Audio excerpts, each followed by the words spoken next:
mismo, porque no hay impunidad. Ya hay un detenido. ¿Un detenido? Sí. Por lo de... Por lo de antier, sí. Un detenido. This is the governor of Tamaulipas state in Mexico announcing that one person has been arrested. 2 Americans are still alive. 2 are dead. One, the one was ambulatory in the video, the unpixelated one that they showed you. But this is how it works, because that video hit on Friday or Saturday.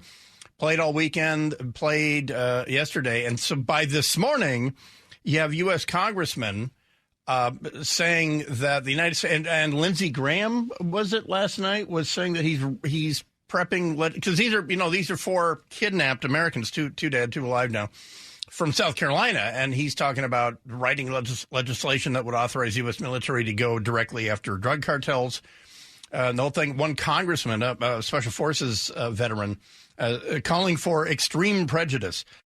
Basically, and this is where it's interesting. It's a language of either you've seen the movie Sicario or you have not. And basically calling for that movie, because in that movie, spoiler, an American intelligence agency with the assistance of Delta Force extradites a guy from Juarez, brings him back across into El Paso, and then comes in a character who's very deniable, and it's Benicio del Toro, who's playing a former Colombian prosecutor whose family was killed in a horrific way. You don't see it on screen, which is what makes it more intense. Anyway, it's about the U.S. government taking the gloves off and going around the Mexican government and going directly at the heads of the cartels, who live close to the border, or they live on these giant ranchos in the higher altitudes of Mexico. And by the way, it was written by Taylor Sheridan. This is before Yellowstone, well before any of those. But it's just a terrific movie. And it's very violent. If you're not ready for that, don't watch such movies. But I would say this: if you've seen Heat, which is a terrific movie that uses violence in context, then you can take Sicario. But it's a really, really.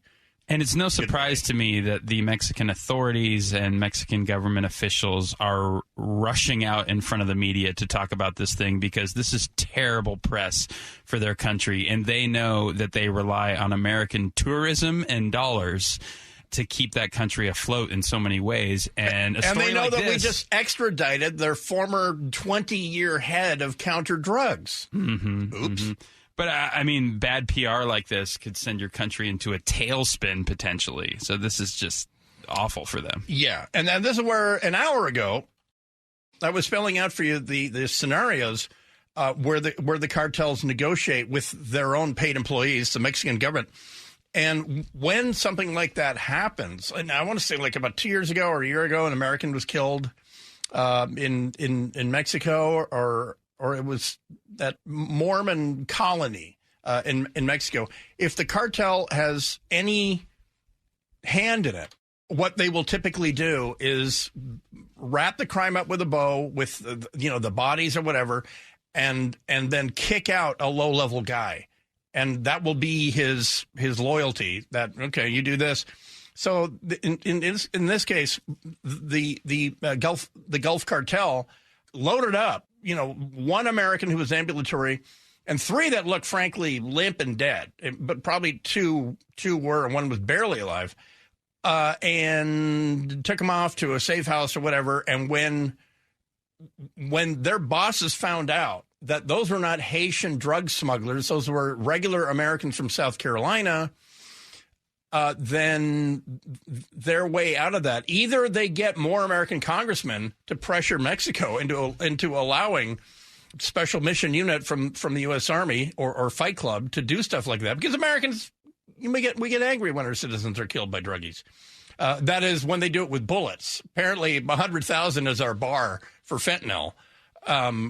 Which is sort of my stance. My very cynical reaction to this is, of course, this is horrible. They went to Matamoros And the drug gang thought they were Haitians, that their rival gang were using to run drugs back up to South Carolina. But, the real outrage is that last year 100,000 people, overwhelmingly due to fentanyl, died of an overdose. Well, I was mad about that last year. And, I'm mad about this too, but I also know that this solves nothing because the people in the Mexican government called directly the Gulf Cartel and said, hey, look, we need a guy and we need 4 Americans, the one that's clearly living and then the 3 dead. Well, it turns out 2 are living. We don't know more about that. But then they got a house to raid. They got a suspect and the whole thing. So the cartel says to the 17-year-old guy, okay, you stay here and guard the Americano. We're going to go get Wendy's. We'll be right back. And they drive right by the Mexican Marines that are ready to raid the house. They raid the house. They get a guy.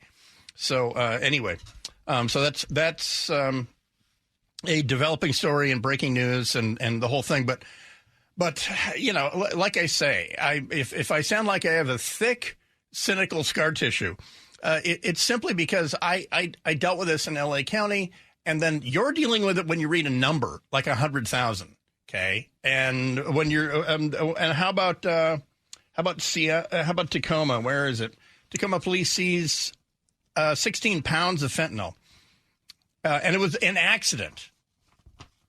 2 Tacoma police officers see 16.5 pounds of drugs, huge bags of blues, the fake Percocet made of fentanyl.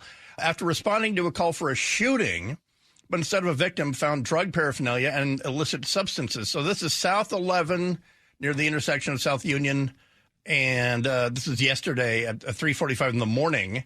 When they arrived, they found the door to the home open, spent shell casings in the doorway. No one answered their announcements or calls. They made entry.